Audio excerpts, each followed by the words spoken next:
राना सनाउल्लाह साहब ने पीटीआई को एक धमकी भी दी और उन्होंने कहा कि 26 नवंबर की तरह जिस दिन जैसे इनके साथ 26 नवंबर को हुआ था, फिर उसके बाद पूरी पार्टी दबक के बैठ गई थी और फिर पूरा साल कोई एक्टिविटी नहीं हुई। अब अगर ये 8 फरवरी को भी कुछ लोग निकलेंगे तो वो धर लिए जाएंगे और फिर पूरा साल अमन और शांति से गुजरेगा। 9/11 हुआ तो टीवी के ऊपर 3 मिनट में एवरीथिंग वाज चेंज्ड और सिर्फ ये हो रहा था, हर मीडिया हाउस, हर टीवी चैनल ये बता रहा था कि अमेरिका के ऊपर हमला हो गया है। पाकिस्तान में जितना इस वक्त शदीद बहरान मईशत का है, उतना ही अमन अमान का भी है।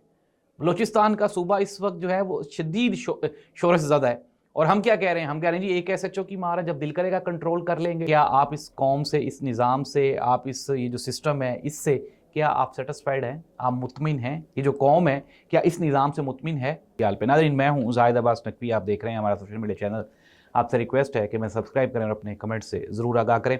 मंगल है और इमरान खान की बहनों की मुलाकात का दिन है। अलीमा खान साहिबा को चक्री इंटरचेंज पे रोक लिया गया और फिर उसके बाद मुलाकात नहीं होने दी गई। कल ये कहा जा रहा था कि शायद हो सकता है कि सुहेल अफरीदी की मुलाकात हुई शहबाज शरीफ साहब के साथ और इमरान खान की सेहत भी ख़राब है, तो शायद इमरान खान के साथ उसकी फैमिली को अलाउ कर दिया जाए। लेकिन नाज़रीन, मैंने आपको ये ख़बर दी थी कल ही कि इमरान खान के साथ मुलाकात नहीं होगी।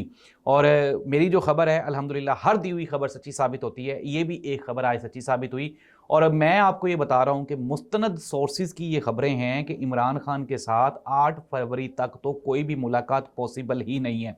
और मेरी ये जो बात है इसको एंडोर्स कर दिया आज राना सनाउल्लाह साहब ने। उन्होंने कहा जी कि अगर तो इमरान खान साहब ने 8 फरवरी के लिए एहतजाज की कॉल का ऐलान करना है तो फिर 8 फरवरी तक अगर इंतज़ामिया मुलाकात ना ही करवाए तो बेहतर है। साथ ही साथ राना सनाउल्लाह साहब ने पीटीआई को एक धमकी भी दी और उन्होंने कहा कि 26 नवंबर की तरह जिस दिन जैसे इनके साथ 26 नवंबर को हुआ था, फिर उसके बाद पूरी पार्टी दबक के बैठ गई थी और फिर पूरा साल कोई एक्टिविटी नहीं हुई। अब अगर ये 8 फरवरी को भी कुछ लोग निकलेंगे तो वो धर लिए जाएंगे और फिर पूरा साल अमन और शांति से गुजरेगा। साथ ही साथ राना सनाउल्लाह साहब ने यह भी कहा, उन्होंने कहा जी कि पीटीआई का कोई भी एमपीए और एमएनए वो अपने अपने हलके में मुतहरिक नहीं है। सोशल मीडिया के कुछ लोग हैं जो कि 8 फरवरी का एहतजाज ऑर्गेनाइज कर रहे हैं। नाज़रीन, अभी एक और बड़ी खबर ले लें और ख़बर ये है कि पंजाब में आईजी पंजाब जो यानी कि जो आईजी पुलिस थे पंजाब डॉक्टर उस्मान अनवर साहब, उनको ओहदे से हटा दिया गया है और उनकी जगह पर राव अब्दुल करीम साहब जो हैं उनको नया आईजी पंजाब तैनात किया गया है। ये क्यों हुआ, कैसे हुआ, ज़रा रुके मैं पहले ख़बरें लें, फिर उसके बाद मैं आपको बताता हूँ कि बहुत बड़ी जो है ना एक दुर्घटना वो घट चुकी है। और ये जो सब दौड़ें लग रही हैं ना, ये सुहेल अफरीदी के साथ मुलाकात करना और फिर उसके बाद इस तरह से ये जो तब्दीलियाँ और तकर्रियाँ हो रही हैं, इसके पीछे एक लंबी दास्तान है, वो मैं आपको सुनाता हूँ। ज़रा रुके प्रोग्राम में, अभी पहले खबरें ले लें, हैपनिंग्स ले लें कि हुआ क्या क्या। सुहेल अफरीदी की शहबाज शरीफ साहब के साथ मुलाकात हुई और मैंने आपको बताया था, सुहेल अफरीदी ने कहा कि मैं ये मुलाकात करना ही नहीं चाहता, लेकिन मजबूरी के तौर पे ये मुलाकात की गई। मुलाकात का आगाज़ कैसे हुआ? मुलाकात का आगाज़ हुआ जी, शहबाज शरीफ साहब ने एक शिकवा किया उन्होंने कि जी मैंने आपको मुबारकबाद दी, आपको बुलाया, लेकिन आप आए नहीं। शहबाज शरीफ साहब का शायद ये उनका ख्याल था, गुमान था कि सुहेल अफरीदी मुझे कहेगा जी कि आपने मुझे इनवाइट नहीं किया या मेरी आपने बात नहीं मानी।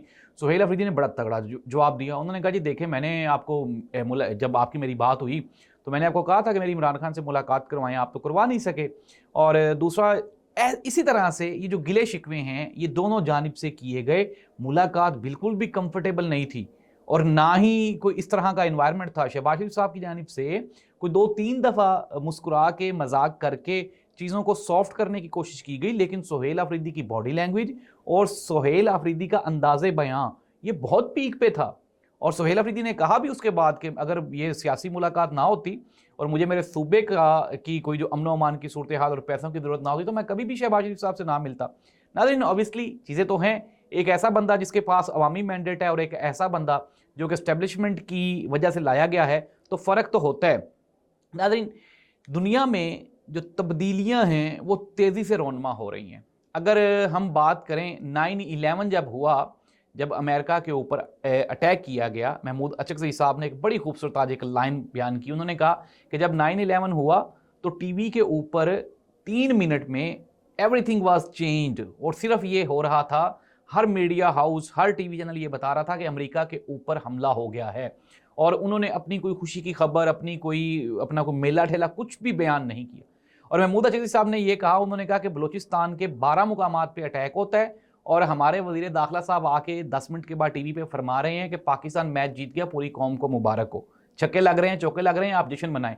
क्या एक मैच ज़रूरी था या फिर वो जो बलूचिस्तान के ऊपर अटैक हुआ था वो ज़रूरी था? नाज़रीन देखें, ये जो हमारी फोर्सेस हैं कुर्बानियाँ दे रही हैं, बेपनाह कुर्बानियाँ दे रही हैं, फ़ौजी शहीद हो रहे हैं, लेकिन ये जो गवर्नमेंट की मिसमैनेजमेंट है ना, ये जो सियासी यहाँ पे भौचाल आया हुआ है पाकिस्तान में, इसी की वजह से ना ही तो KPK सिक्योर है, ना ही बलूचिस्तान सिक्योर है। ख्वाजा साहब फरमा रहे थे कि बलूचिस्तान में सबसे ज़्यादा एयरपोर्ट्स हैं, जिसके जवाब में जो बलूचिस्तान के मेंबर पार्लियामेंटेरियन हैं उन्होंने जवाब दिया, उन्होंने कहा जी कि वहाँ पे सबसे ज़्यादा एयरपोर्ट्स हैं, लेकिन मुझे आप ये बताएं कि क्या वहाँ पे कोई फ़्लाइट उतरती है? वहाँ के बच्चों के एडमिशन्स होते हैं? और जब उनके बच्चों के एडमिशन सरकारी कॉलेजेस में, स्कूल्स में या दूसरी जगहों पे नहीं होते, उनको नौकरियां नहीं मिलती, तो वो किसी और के हत्थे चढ़ जाते हैं। नाज़रीन एक चीज़ हमें मान लेनी चाहिए और वो ये है कि हमें जब बातचीत के ज़रिए बातचीत के दरवाजे हम बंद करेंगे तो फिर इंतहा पसंदी के दरवाजे खुलेंगे। और यही हो रहा है कि हम लोग जो हमारे मुल्क में जो पीस की सिचुएशन है उसके ऊपर हम लोग इकट्ठे हो ही नहीं पा रहे हैं, हम एक एजेंडे पे मुत्तफिक हो ही नहीं पा रहे हैं। पाकिस्तान में जितना इस वक्त शदीद बहरान मईशत का है उतना ही अमन व अमान का भी है। बलूचिस्तान का सूबा इस वक्त जो है वो शदीद शोरश ज़दा है और हम क्या कह रहे हैं, हम कह रहे हैं जी एक SHO की मार है, जब दिल करेगा कंट्रोल कर लेंगे। और अल्लाह के बंदो, ये सिर्फ और सिर्फ आर्मी की रिस्पॉन्सिबिलिटी नहीं है। आर्मी की रिस्पॉन्सिबिलिटी होता है कि बॉर्डर्स पे जाके जंगे लड़ें, आपको जंगे जितवाएं, और वो पाकिस्तान की आर्मी ने जितवाई है आपको भारत के खिलाफ जंग। अगर आप अपनी आर्मी को मुल्क के अंदर भी एंगेज कर लेंगे तो फिर सरहदों पे कौन लड़ेगा? ये जिम्मेदारी है सियासतदानों की कि वो इंगेजमेंट बढ़ाएं, वो पॉलिटिकली चीज़ों को डिस्कस करें लोगों के साथ। फिर उसके बाद जो आपके इदारे हैं, पुलिस है, जो दूसरी लॉ इन्फोर्समेंट एजेंसीज हैं, उनको आप स्ट्रॉन्ग बनाएं।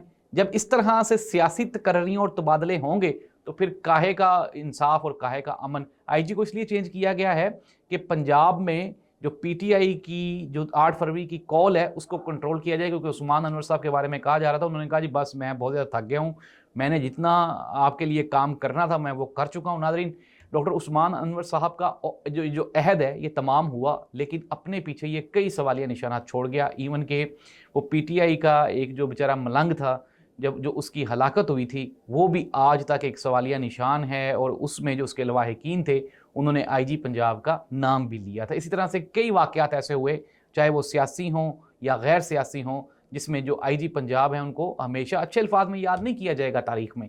अभी वो DG FIA लग गए हैं, तैनात हो गए हैं, प्रमोशन हो गई, वफाक में चले गए। लेकिन नाज़रीन एक चीज़ वो होती है, एक डायरी वो होती है जो आप खुद लिख रहे होते हैं, जो आप अपने हाथ से लिख रहे होते हैं, एक वो होती है जो अवाम लिख रही होती है। और जो अवामी डायरी है वो ताहयात जिंदा और सलामत रहती है। कंक्लूड कर लेते हैं, इमरान खान के साथ मुलाकात नहीं होगी और 8 फरवरी का जो एहतजाज है उसके ऊपर हुकूमत शदीद क्रैकडाउन करेगी।